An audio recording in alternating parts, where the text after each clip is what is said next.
successful business and still have a life. My name is Stacey Morgan. I hope you're having a fantastic day. And this episode is brought to you by Thrive, my Thrive Mastermind, which is a 6-month mastermind program for women in business. It kicks off every April through till October. We are well and truly in the middle of a great Thrive season. The wonderful thing about Thrive is it's not just a one-on-one and group coaching program. It's an incredible network and community of women running their own businesses and really kicking goals in their life. I absolutely love working with these Thrive women. And if you would like to get on the wait list for next year's intake, you can do that today at simplystaceymorgan.com.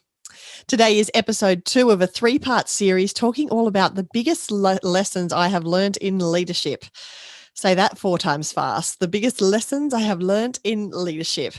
And last episode, I talked about the importance of communication. And today we're going to be talking about feedback. And feedback kind of bumps really well onto communication, onto the back of communication, because for so long, I really avoided feedback. I avoided communicating with my team or with my customers that I wanted to have any feedback whatsoever on how I was doing, because I was so afraid in that feedback. I was so afraid that if I asked the question, people would, just jump at the chance to tell me that I was awful at my job. And I was really self-conscious about that and really doubted myself so much. I had so much imposter syndrome in terms of myself and my leadership. But what I have learned is that it's so important to seek that feedback, especially in your own business, not just feedback from your team, but also feedback from your customers as well. And that as a leader, taking on that feedback, both good and bad, is the best way and the quickest way to improve your business. I used to think it would be the quickest way for me to want to close my business, right? That if I got horrible feedback, I might as well just shut the doors and go and do something else. But what I have learned, and I've copped some pretty full-on feedback in my time. But what I've learned is using that feedback in order to improve on my business, or in order to make changes, in order to make the customer experience or the workplace experience for others better, has been, absolutely invaluable in growing my business and in making it better. And that's ultimately what we want to do at the end of the day, right? We want our businesses to be awesome. We don't put in all of this hard work and the long hours and the late nights and the waking up at 4 o'clock in the morning, hoping that we're going to be able to find the money from somewhere to pay rent. All of that worry and all of that work has to be for something. We want our businesses to be amazing. And the best way to make your business amazing is to be able to get feedback from other people on how you can improve. And then most importantly, put that feedback into play. So as I said, this episode is all about feedback and the way that communication leads into feedback.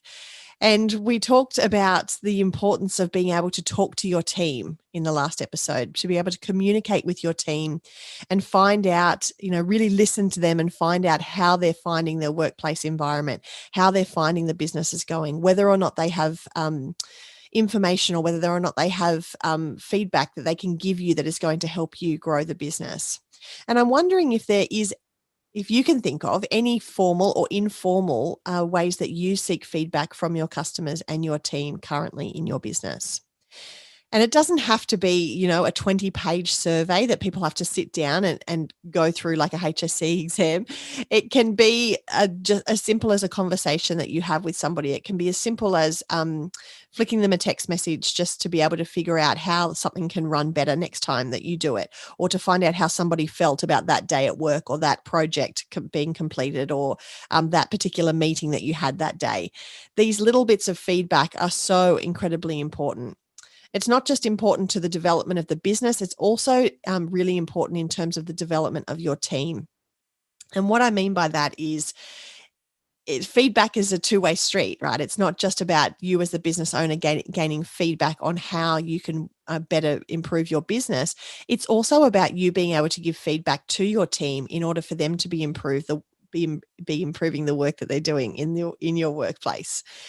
So it's really important to think about how you can present that feedback and how often you're going to be able to meet with your staff and your team in order to give constructive and important feedback, in order for your employees to be able to develop and improve in the roles that they're in within your organization. Feedback helps clarify expectations. It helps people learn from their mistakes. It builds confidence. It can be a great opportunity to rally a team together, to rally people behind your vision and your mission. giving constructive feedback is one of the best things that you can do as a leader for your employees. And in the same sense of that two-way street, giving them great feedback, giving them constructive feedback, giving them things that, giving them boundaries and parameters so that they can really succeed in their role is super important. And it's also important that they have an opportunity to be able to give you feedback as well.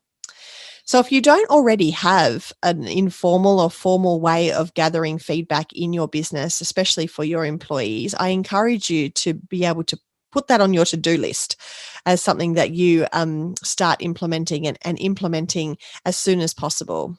And you don't want to completely freak your team out by, having never met with them before and then suddenly putting in place fortnightly meetings where you're going to sit down with them for an hour and go through their performance. That's just going to freak them out. So you don't want to be doing that. But maybe you can start with an informal chat, when you're walking past someone in the hallway. Maybe you can start with a text message. Maybe you can start by saying, hey, what are you doing next Wednesday? Let's catch up for coffee and let's talk about work. Let's talk about XYZ, whatever is going to be important in sparking that conversation, because you want them to know that it's not just we're going out for coffee and we're going to talk about, what happened on Desperate Housewives, but that's a terrible reference, isn't it? Desperate Housewives. How long has it been since anyone's watched Desperate Housewives? I know they're doing reruns on the TV at the moment and you can possibly get it on Netflix or something, but I need to think of something better. I'm watching Ted Lasso at the moment. That's my guilty pleasure. So instead of catching up with somebody to watch, to talk about what happened on Ted Lasso and what's going to happen in season 2, instead, you want to make sure that they know that's going to be a work conversation and you want them to have a heads up. Some people in your organization will be of the personality type that they need warning and they need preparation time. This was a really hard lesson for me to learn, speaking of lessons in leadership, that not everybody is like me. And even though I hire people who are dance teachers, like I'm a dance teacher, everybody is very different. And so I would often, come into work with bright ideas and tell everybody, this is my big spark idea. This is what we're going to do.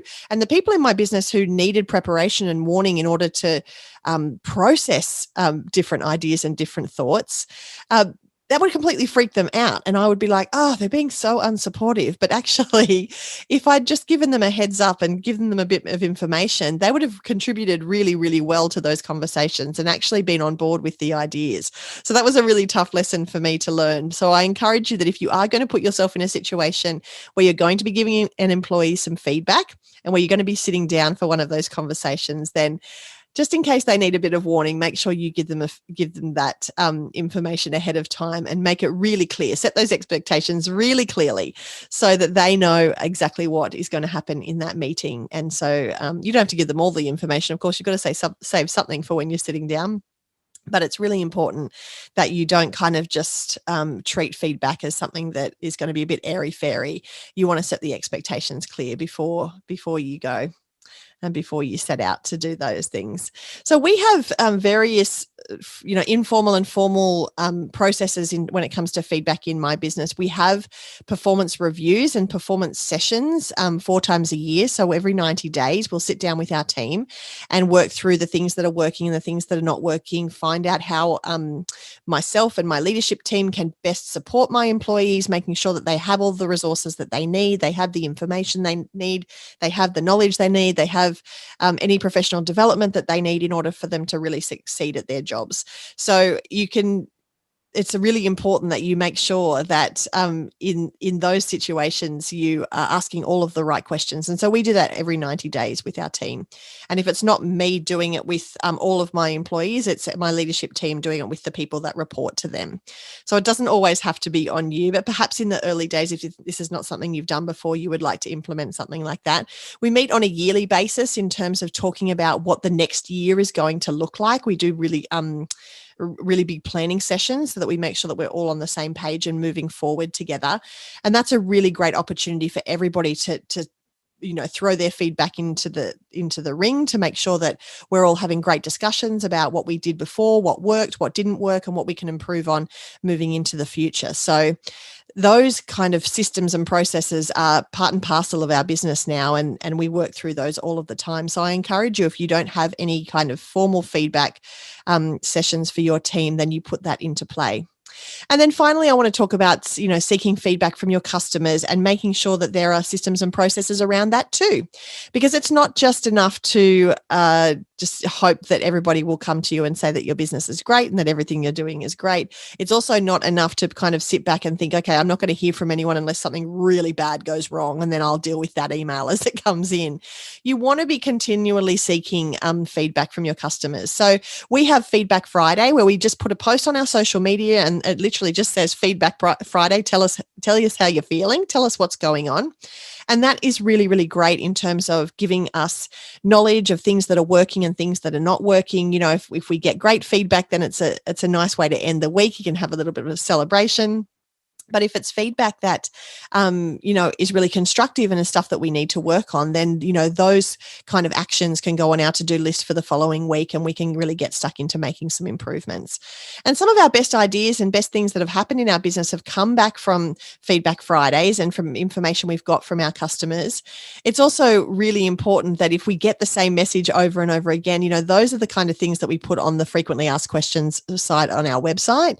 Those are the things that we really clarify in our handbooks and our systems and our procedures. Those are the things that we're communicating in our newsletter, because obviously if we're getting a lot of feedback that things are unclear, then we really, really need to tighten those things up. So it gives us content. It gives us things to talk about, when we go live on Facebook. It gives us things to put together, little worksheets and little checklists for our customers in order to make sure that customer experience is as good as it can be.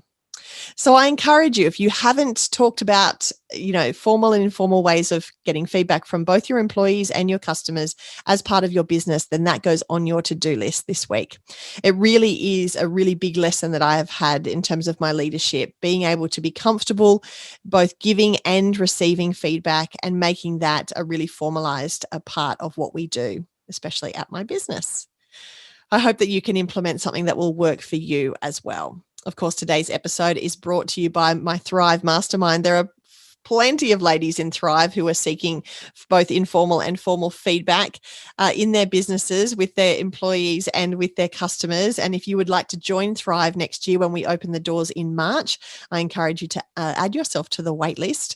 If you're not already on our newsletter, subscribe now. Do it at simplystacymorgan.com. You can find out more about Thrive there as well. If you enjoyed today's episode, please take a screenshot and stick it on your Insta story. Tag me at simplystacymorgan. And if you have a business bestie, someone who you love to talk about all things business with, I would love you to share the podcast with them as well. When all parts of your business are working together, of course, you will be fueled for some great growth and some great numbers and some great impact in your community. If you're not sure how healthy your business are, you can take our free survey, and you can do that at simplystacymorgan.com. Thank you so much for listening, and I'll be back next week with part 3 of my 3-part series on the biggest lessons I've had in leadership.